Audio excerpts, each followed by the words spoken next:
My dear students, seniors, juniors and all guardians, अभी NEET PG में NRI quota एक burning issue है और नीट पीजी में एनआरआई कोटा से हर साल एडमिशन होता है और चांसेस रहता है 15% टोटल कोटा का। और एनआरआई कोटा में जितनी सीट होती है वो काफ़ी अच्छी सीट्स होती है, उनके फ़ी भी बहुत हैवी होते हैं।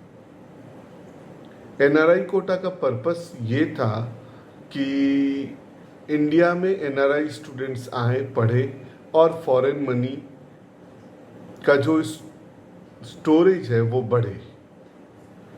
बट कोई रियलिटी ये है कि कोई एनआरआई आता नहीं है। सुप्रीम कोर्ट के दिए हुए फॉर्मेट पर सब लोग एनआरआई ढूंढ लेते हैं और फिर एडमिशन ले लिया जाता है।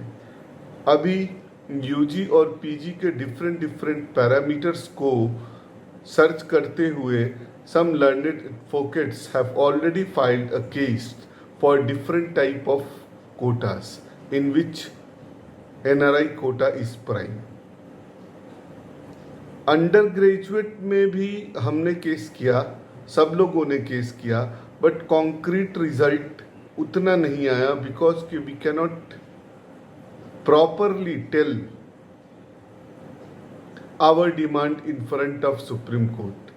यहाँ पर NBE और NTA ने बहुत सारे ग्रॉस मिस्टेक्स कर दिए हैं जिससे कि बहुत टफ क्वेश्चंस उनको फेस करना पड़ रहा है। और यहाँ सब पढ़े लिखे डॉक्टर्स जो हैं रिप्रेजेंट कर रहे हैं केस को, बहुत ही अच्छे ढंग से रिप्रेजेंट कर रहे हैं। उनमें से हमारा नॉर्मलाइजेशन है, उनमें से जो परसेंटाइल और वेटेज ऑफ क्वेश्चंस है वो है, और उनमें से इम्पॉर्टेंट है एनआरआई कोटा भी। सुप्रीम कोर्ट ने तो ऑलमोस्ट एनआरआई कोटा को रॉन्ग ही बता दिया है और हाई कोर्ट के भी डिफरेंट कुछ वर्डिक्ट्स आ रहे हैं एनआरआई कोटा के ऊपर। यहाँ लोग साउथ इंडिया से नॉर्थ इंडिया आना पसंद नहीं करते हैं, नॉर्थ इंडिया से साउथ इंडिया जाना पसंद नहीं करते हैं, अपने ही टेरिटरी में मेडिकल पढ़ना चाहते हैं। वहाँ इस टाइप का कोटा, एनआरआई कोटा रियली थोड़ा अमेजिंग कंडीशंस है, लेकिन बहुत दिनों से 15% कोटास पर एडमिशन्स हो रहे हैं और those admissions are till now legal. वो सभी एडमिशन्स अभी तक तो लीगल है, बट आप ध्यान रखेंगे सुप्रीम कोर्ट अगर इसको कैंसिल कर देता है तो बहुत 15% सीट काउंसलिंग बे में फिर से आ जाएगा और वो काफ़ी सस्ते रेट पर स्टूडेंट्स के लिए अवेलेबल होगा।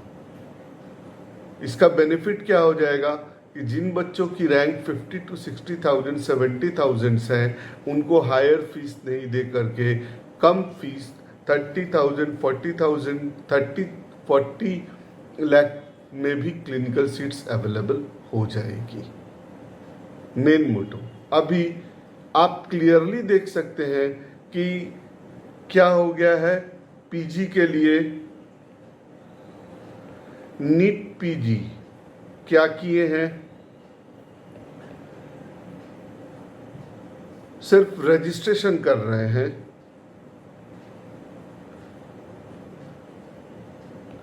और इनके पूरे काउंसलिंग शेड्यूल का कुछ पता नहीं है।